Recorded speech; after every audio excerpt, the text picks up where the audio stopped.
விபச்சாரம் வந்து தவறா தவறு இல்லையா?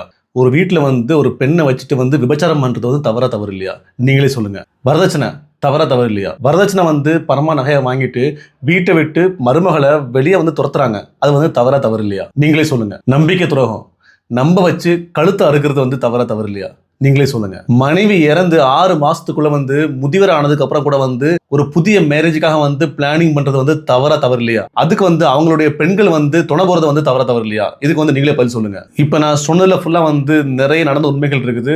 நான் இதெல்லாம் வந்து சொல்லக்கூடாதுன்னு நினைச்சிட்டு இருந்தேன். ஆனா வந்து இப்போ நிலைமையில வந்து என்ன சொல்ல வச்சிருக்கிறாங்க. ஸோ நான் கண்டிப்பா வந்து வீடியோஸ் நான் அப்லோட் பண்ண தான் போறேன்.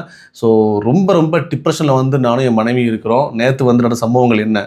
வீட்ல வந்து நைட்லாம் சுத்தமா தூக்கம் இல்ல. பயங்கர டிப்ரஷன். மனைவிக்கு வந்து ரொம்ப உடம்பு முடியாம போயிடுச்சு. எனக்கும் உடம்பு முடியல. எங்க மனைவியுடைய வாப்பாக்கும், உம்மாக்கும் எல்லாருக்குமே வந்து ஹெல்த் இஷ்யூ ஆயிருக்குது. ஸோ இதுக்கெல்லாம் வந்து கண்டிப்பா வந்து ஒரு தீர்வு ஷூரா வேணும். ஸோ நான் வந்து கண்டிப்பா தொடர்ந்து வந்து வீடியோ போட தான் போறேன். நீங்க வீடியோ ஃபுல்லா பாருங்க. 3 மாசம் வந்து நான் எதுவும் பேசாம இருந்தேன். எதுவுமே சொல்லாம இருந்தேன். ஸோ இதுக்கு வந்து ஒரு முடிவு கிடைக்கும்னு சொல்லிட்டு. ஆனா இதுவரைக்கும் வந்து முடிவு கிடைக்கவே இல்ல. எல்லாரும் வந்து எங்கள ஏமாத்துறாங்க.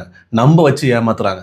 ஸோ நான் வந்து ரொம்ப டிப்ரஷன்ல ஆளாயிருக்கிறோம் இப்போ. என் மனைவி வந்து இப்போ குழந்தை உண்டாகி 7 மாசம் முடிஞ்சு 8 நடந்துட்டு இருக்குது ஃபுல்லா இப்போ. என்னுடைய ஃபேமிலிஸ் வந்து அவளுக்கு கொடுக்கக்கூடிய டிப்ரஷன் வந்து ரொம்ப ரொம்ப அதிகமா இருக்கு. அவளுக்கு மட்டும் இல்ல, எனக்கும் சரிதான். ஸோ அவ வந்து ரொம்ப ரொம்ப பாதிக்கப்பட்டிருக்கிறா. ஸோ கண்டிப்பா வந்து வீடியோ கண்டினியூஸா வந்து நான் போட போறேன்.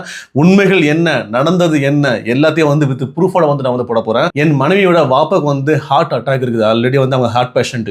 லாஸ்ட் ஒரு 9, 10 இயர்ஸா வந்து அவங்க ஹார்ட் பேஷண்ட் வந்து மெடிசன் சாப்பிட்டுட்டு இருக்காங்க. எங்களுடைய வாழ்க்கை, அவருடைய பொண்ணோட வாழ்க்கை வந்து இப்படி ஆகி போச்சு அப்படி நினைச்சு வந்து அவர் ரொம்ப ரொம்ப பாதிக்கப்பட்டிருக்காரு. ஸோ ரொம்ப ரொம்ப டிப்ரெஷன்ல வந்து நாங்கள் இருக்கிறோம். இதுக்கு வந்து கண்டிப்பா ஒரு முடிவு வந்து கண்டிப்பா நாங்கள் வந்து எதிர்பார்க்கிறோம். ஸோ கண்டிப்பா நீங்க பாருங்க.